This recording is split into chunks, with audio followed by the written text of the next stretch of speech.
Hello fellow makeup lovers, how are you guys doing today? Welcome back to another day of Indie Miss. Today we are going to be ranking all of my Menagerie eyeshadow palettes. There are 9 here and I just thought that this would be a fun video to revisit because I did this about a year and a half ago and Menagerie has come out with quite a few palettes since then.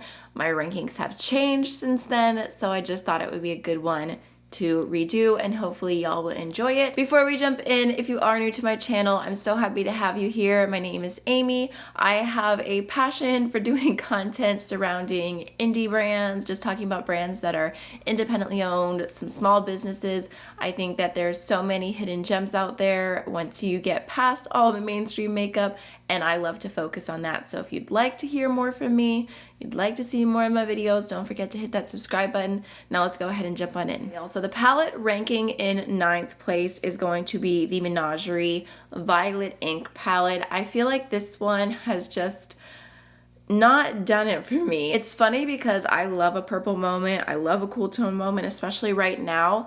But this palette, there's just something about it. Neither of the shimmers really speak to me. The mattes are nice, but I just never find myself reaching for this. I have a lot of other purple palettes that I would reach for before this. I think it does make a nice little companion palette, but I don't know. When I look at all of Menagerie's palettes, when I look at all the detail, all the color stories, all the formulas, this one just ranked at the very bottom. Not to say that it's a bad palette, even though it's not available anymore, but that's what I decided to go ahead and place in 9th place. And then next for 8th place, we have the Dragon Child palette, which this one says Makeup Monster Cosmetics because that was Menagerie's original name before they became Menagerie Cosmetics. This was their very first palette, and I do think that it is a nice palette. It is a little bit more on the cool toned side. There's a lot of fun shades. It's an interesting color story. Again, it's just the one that I don't find myself reaching for that often. I do have this shade Lucky on my inner the inner part of my lid today, and I did film this look. I'm wearing almost every single Menagerie palette except for the Violet Ink on my eyes right now, and it should be live on my Patreon soon. But it's funny because I actually like the metallics in here, and as we go through some of Menagerie's releases, they've had palettes where the metallics were very like wah wah wah, which just kind of makes me laugh because these original ones are actually really nice. They're a little bit looser packed, but they're just super intense on the eyes, which is what I prefer and what I go for. So yeah, I think that this is a nice palette. I just think it's kind of like a grungy, colorful moment that isn't like my grungy, colorful moment. I don't know how to explain it. I mean, it's all opinion based. Every single ranking, like I said, again, doesn't mean it's a bad palette. So now in 7th place, I think this is actually really funny because if I remember correctly, this was the palette that I ranked in 1st place last year. So yeah, things have changed a little bit, but that is going to be the Pastel Pup palette. And I still really like this palette. I still think it's such a cute palette. It's not a perfect palette by any means. I have a full review where that'll go into so much more detail than I can right now. But the reason why the ranking has changed so much is because I feel like for a little while there, I was obsessed with pastels. I was wearing pastels all the time. I was doing pastel looks nearly every single day. And I can't remember the last time I did a pastel look. I reached into this today because I was playing with Menagerie's palettes and I was like, let me use it again. And I mean, I think like I did the pastel pink on the inner corner. I did a little coral moment and they're beautiful. Like it made me really happy to use, but it just became a palette that I did not reach for very often because after I stopped testing out pastels, I stopped wearing pastels so much, which is kind of a shame.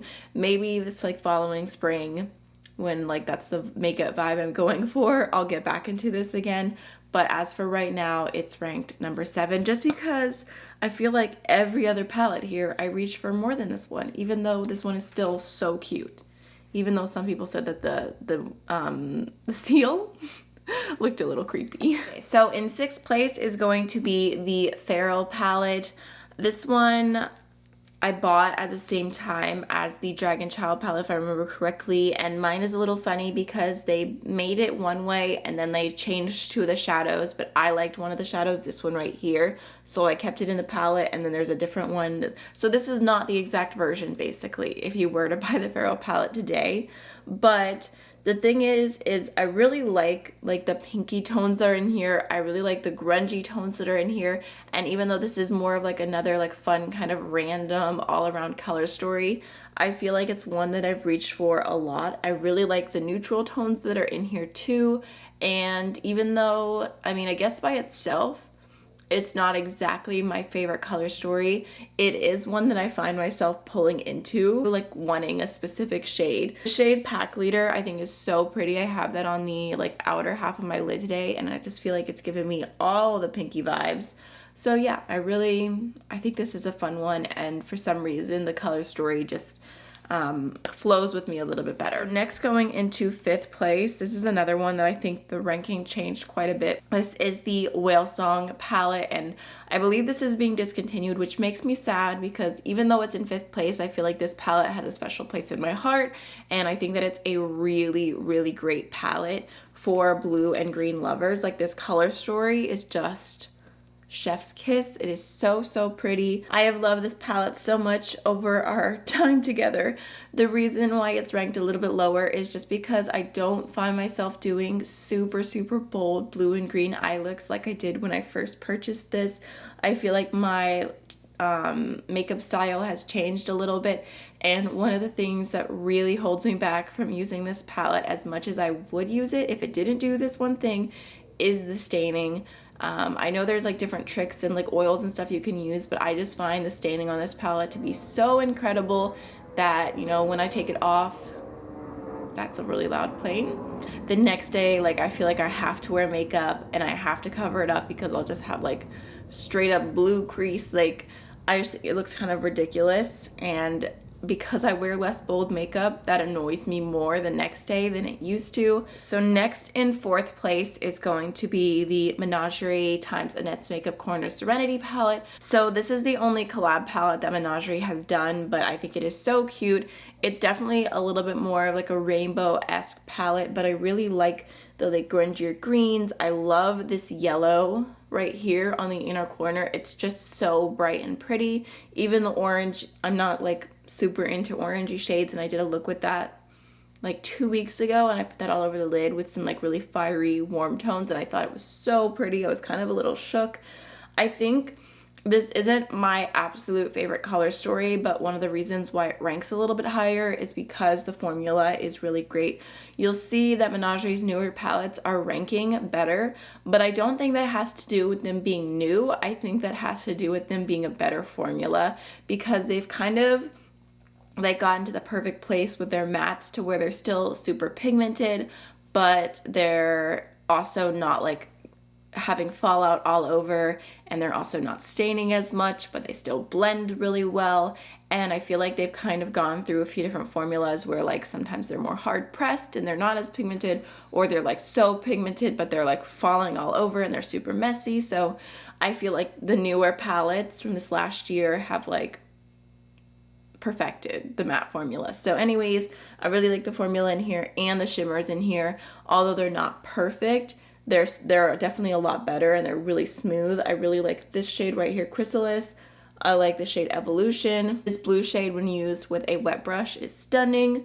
So yeah, I think it's a really fun one. And also Annette is a friend, so it makes me happy when I use this palette. It makes me happy for her. Next, ranking in 3rd place is a palette that initially I did not love from Menagerie. I was very disappointed by.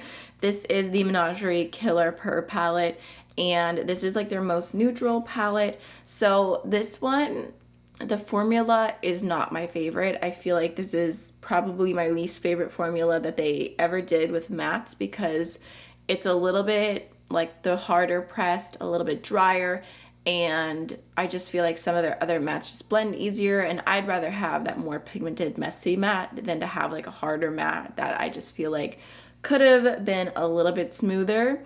But the reason this is ranked still at number 3 is just because I really love this color story. I think it's such a fun neutral palette.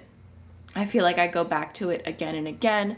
All the different pops in here, like the grungy green, this like kind of olivey gray, mustardy shades, even this really light yellow matte shade, which is very odd, is so cute to add in here. So yeah, I really like this palette. I don't love the metallics in here either. These two like bronzy shades could definitely live without, but I find myself reaching for this a lot for the mattes. And I ranked it kind of based on how much I reach for it. This is probably the Menagerie palette that over time I've reached for the most, even though initially I was not super impressed with it, which I stand by my thoughts.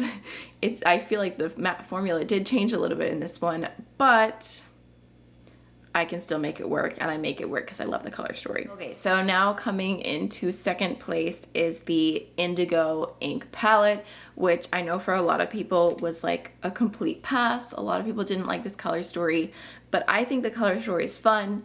I think it's inspiring, and I think that the formula of this palette is pretty close to perfection, so that's why it's ranked number 2. So here's what it looks like. I feel like I said, the mattes are just so good in here. It's kind of like a quirky color story. You've got some really cool tones, some really warm tones, like this really beautiful red. You've got this like beautiful coral, a chartreuse shade. I think that's all super cute. I can't say like, oh, I've reached for this so much over time because it is a newer palette, so that's something I'm gonna have to see and feel out as time goes on. But I will also say that I just love the textures in here when it comes to metallics from Menagerie.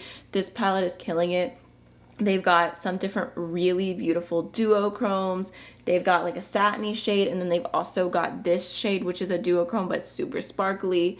This one with kind of like an orange, pink, green shade, and again, super sparkly, and just, I feel like it's giving me more, I was gonna say more buck for my money. That's not the phrase at all. More a run for my money, more bang for your buck. Either of those phrases would work, because these shadows, or the shimmer shadows I should say, are actually different, are actually fun, unique, kind of on par with other indie brands, whereas I feel like a lot of their other palettes in the past, I loved the mattes, but the shimmers were just kind of a little bit more mediocre. Just being honest. So that's why this palette is ranking number 2, and I can't wait to see what Menagerie does next because of the formula perfection that I feel. And it's not like their formula hasn't been good. Like, I don't want you guys to be like, you've been raving about Menagerie this whole time. Like, it's always been good, but it's getting better, and they're like working out any of the kinks. Now, ranking in first place is going to be the Flight Club palette. I just love this one. It speaks to my purple loving heart right now. I just think it's so cute. So here's what it looks like. This is one that I've reached for a lot more than I thought I was going to. I know it kind of looks very one tone, but for me, for some reason, this is just like the most easy wearable purple eye look. This neutral shade right here, I love throwing in the crease and then throwing any of the purples on the lid. Then this mauve right here is so beautiful as well. If I could change one thing about this palette, I wish that one of the shades, maybe either this purple or this purple, had been a really deep purple. I think that would have been perfect in here, like a super deep eggplant. Like, I wish that was in here. I mean, that's just my one gripe with this palette. As far as the shimmers go, they're not as unique as the Indigo Ink palette, but they are still really beautiful, and I could see them getting better. I love these like two like kind of purpley blue shimmers on top, and I just feel like those are the two that I reach for the most and I just love. And I think this one's stunning on the inner corner as well. So there's just something about this as far as purple palettes go, like it just perfectly hit my preferences, other than having a deepening shade, which I go into other palettes for, but I just think it's so nice. Like, I really need to do an updated ranking all my purple palettes, but I feel like this one is going to be very high because it's just like, to me, such an easy purple palette, and because the mattes just blend effortlessly. Like, I feel like you can do a purple look in 2 minutes. Who doesn't want to do that? If you have 2 minutes to spare, why not do a purple look instead of a brown look? So those are all of the Menagerie palettes ranked. I would love to know what your #1 palette from Menagerie would be. And that's going to be everything for today's video. I'll see you guys in the next one tomorrow. Bye.